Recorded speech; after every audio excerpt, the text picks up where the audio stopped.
Et bonjour à tous, bienvenue pour ce deuxième épisode de la série de vlogs Lost in Japan. Je suis très content de vous retrouver pour un deuxième épisode. D'ailleurs, si vous n'avez pas regardé le premier, je vous invite à cliquer sur le lien qui est en description de la vidéo. La dernière fois, nous étions laissés à Golden Gai, où j'ai dû m'abriter dans un izakaya à cause du temps dehors. Malheureusement, le lendemain matin, je n'ai pas pu me rendre à Disney Sea car le temps n'était toujours pas à l'ordre du jour. En effet, le typhon Shanshan m'a un peu obligé à revoir mes plans en plus d'avoir endommagé le sud du pays. Et il faut qu'on se dise sincèrement les choses, ce n'était vraiment pas la meilleure journée pour visiter le Japon. Bref.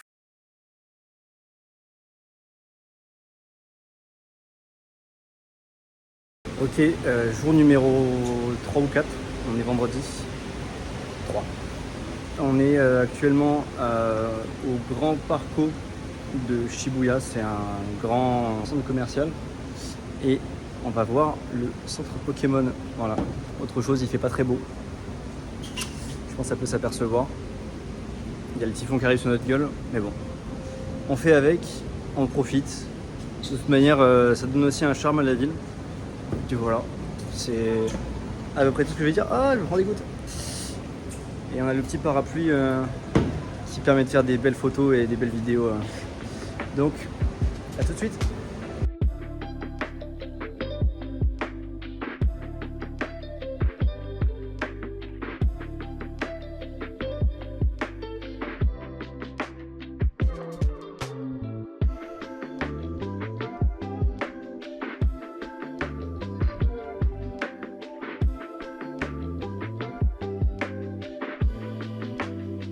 Après cette petite visite du Grand Parco avec toutes ces boutiques cultes, j'ai rejoint Alex avec qui on est parti faire quelques bornes d'arcade.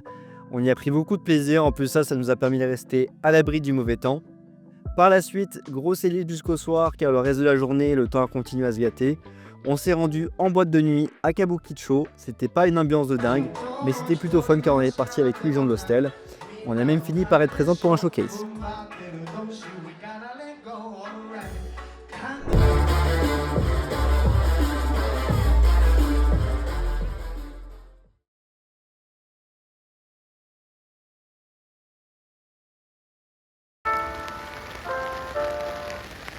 Malheureusement, la météo n'est toujours pas de notre côté, mais ce n'est pas grave car j'ai découvert un super endroit en me baladant à Ginza.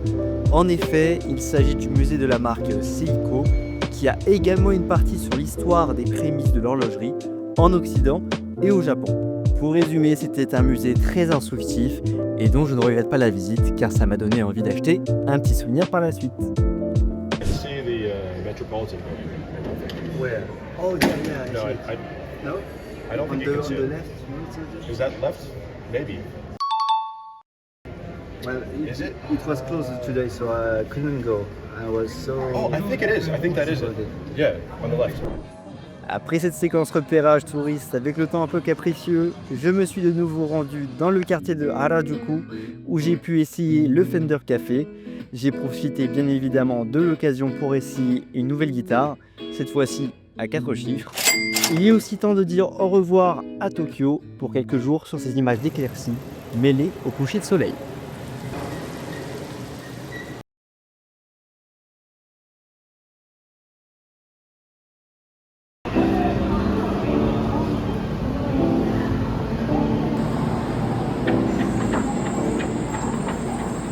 Vous l'avez donc compris, c'est un départ pour Kyoto qui se profile.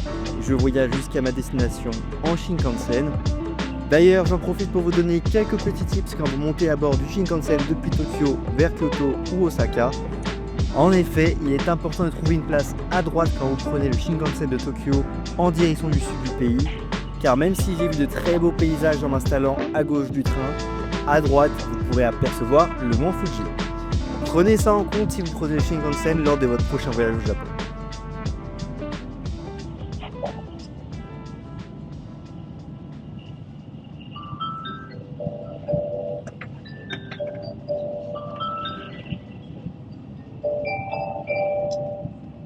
Ah, je crois que nous sommes arrivés. Petit souci de son sur cette vidéo, j'ai expliqué simplement que je venais d'arriver à Kyoto, que j'avais passé un très bon voyage et que je me rendais à mon hostel pour y déposer toutes mes affaires avant de visiter les lieux.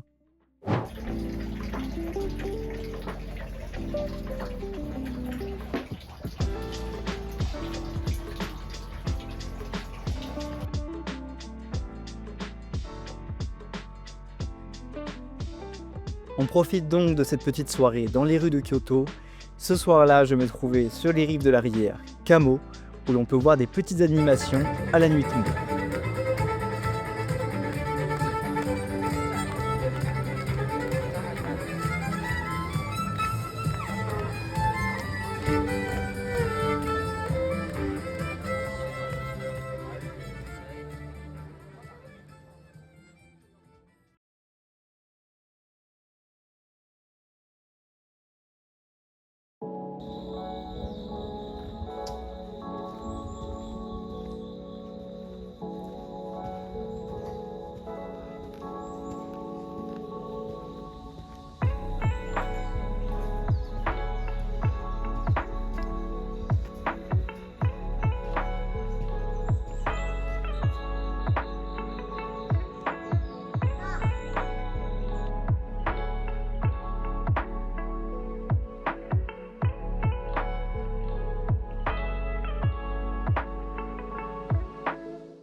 Bon, et là je me suis levé de bonne heure pour visiter Kyoto. Il est 5h du matin, 5h30, bientôt 6h. Nous sommes arrivés pratiquement au niveau de la grande pagode qui est connue à Kyoto. Je sais plus comment il s'appelle le quartier.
On dit de Kyoto que c'est une ville qui vous laisse méduser, tellement l'authenticité du paysage et le sentiment de spiritualité laissent bouche bée.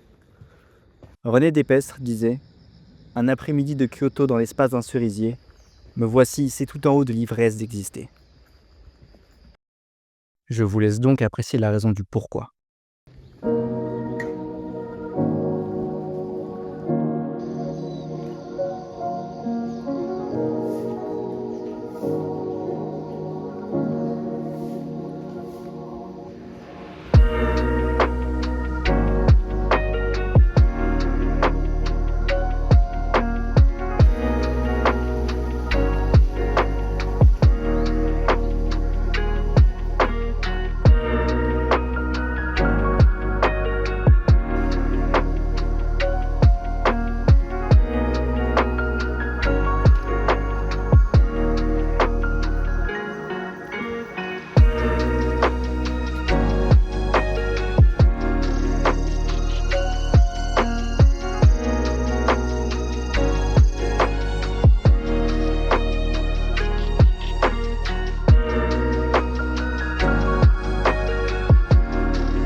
Suite à cette balade très matinale, j'ai trouvé l'occasion d'essayer l'un de ces distributeurs de jus d'orange. Il faut dire que j'en avais besoin après ces nombreux pas réalisés en début de journée. Après une super matinée et une petite pause pour recharger les batteries, je suis allé à Nijojo. C'est là que Tokugawa Yoshinobu, le dernier shogun, a rendu le pouvoir à l'empereur, ouvrant la voie à l'ère Meiji au Japon.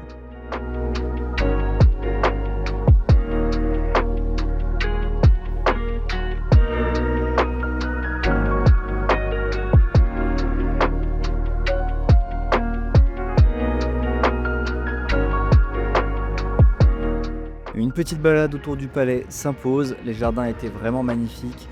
J'en ai même profité avec un petit dessert et un matcha pour apprécier la beauté de ceux-ci.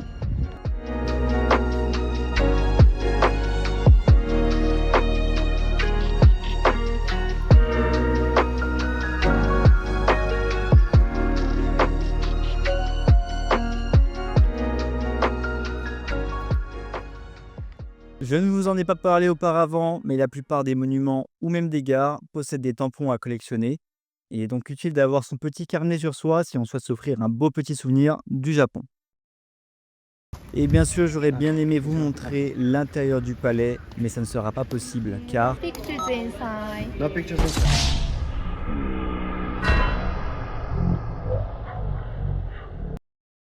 Mais ce n'est pas grave car j'ai un autre endroit à vous montrer. Il est certes un peu plus connu comme vous pouvez le constater, il y a beaucoup de monde qui s'y rend en même temps que moi. Mais il n'en reste pas moins incroyable, je vous laisse profiter de ces images de cet endroit et de ma fin de journée sur Kyoto.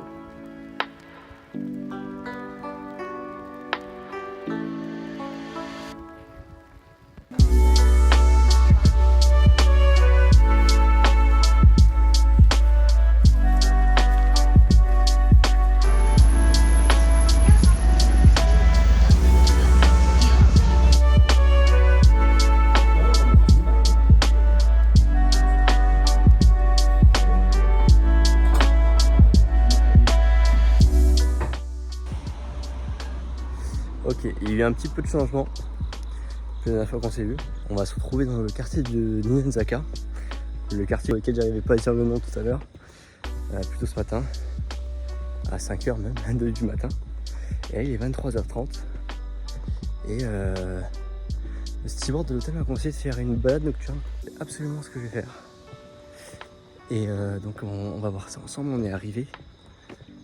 On va juste passer dans les rues et voir la pagode de nuit.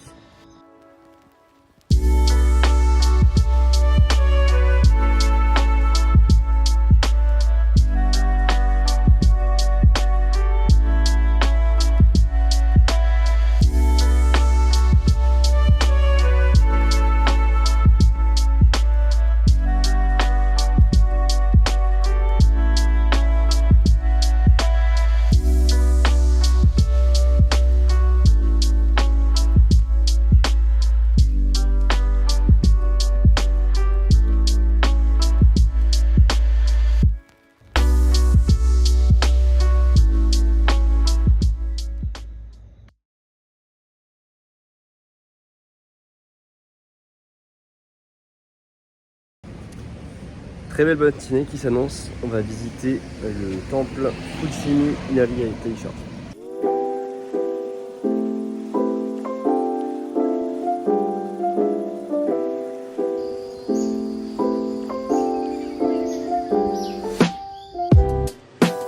Si vous avez déjà vu le film Mémoire d'une geisha, ces fameux poteaux rouges vous diront sûrement quelque chose.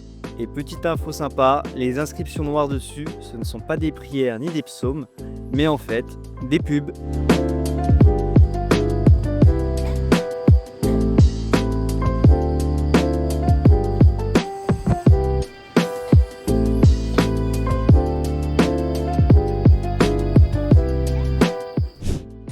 Ok, on est sorti du temple.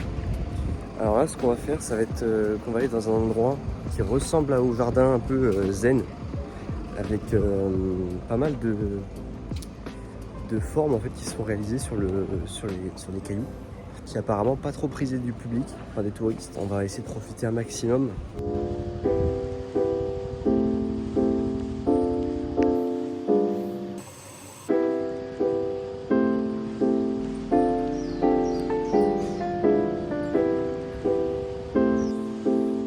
Être ici tout seul dans cet endroit, c'était juste incroyable. À Kyoto, beaucoup de lieux attirent du monde, alors pouvoir profiter de celui-ci dans le calme et la sérénité, c'était vraiment un vrai bonheur.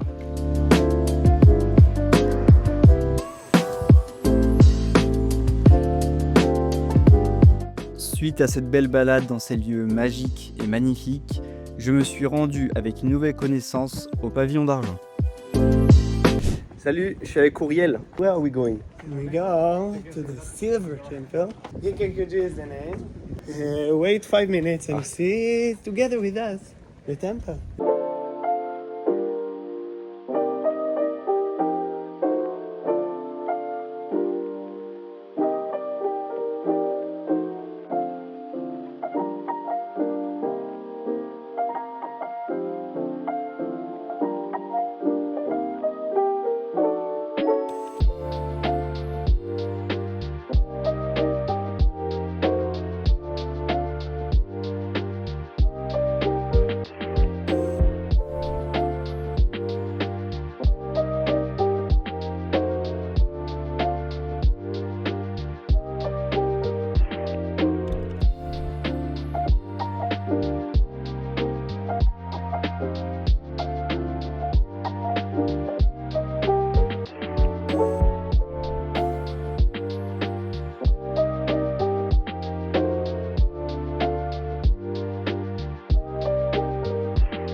Alors que ma dernière journée à Kyoto prend presque fin, je décide de me rendre à mon dernier point d'intérêt avant de quitter la ville. Bon, et bien nous sommes arrivés à Arashiyama, qui est la fameuse forêt de bambou qui est en banlieue de Kyoto. Ici derrière moi, on peut apercevoir les rapides qui se trouvent juste en face du pont, du fameux pont, qui se trouve entre deux montagnes magnifiques. Derrière avec les sanctuaires et tout, donc c'est incroyable.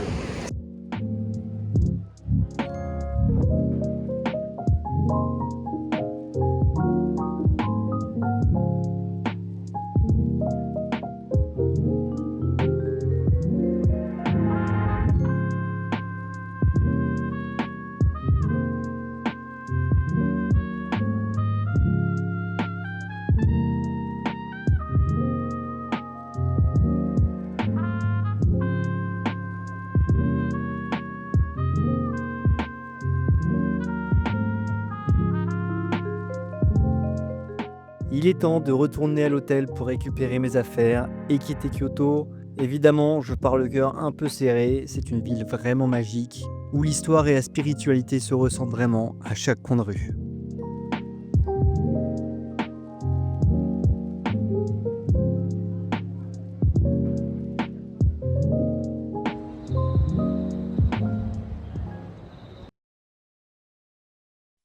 Voilà, c'est déjà la fin de cet épisode. J'espère vraiment qu'il vous aura plu. N'hésitez pas à liker et à vous abonner si ce n'est pas déjà encore fait. À ce propos, je vais bientôt me lancer dans le format court. Alors si vous pouvez me donner un peu de votre force, ce serait vraiment top. Au revoir et à bientôt tout le monde.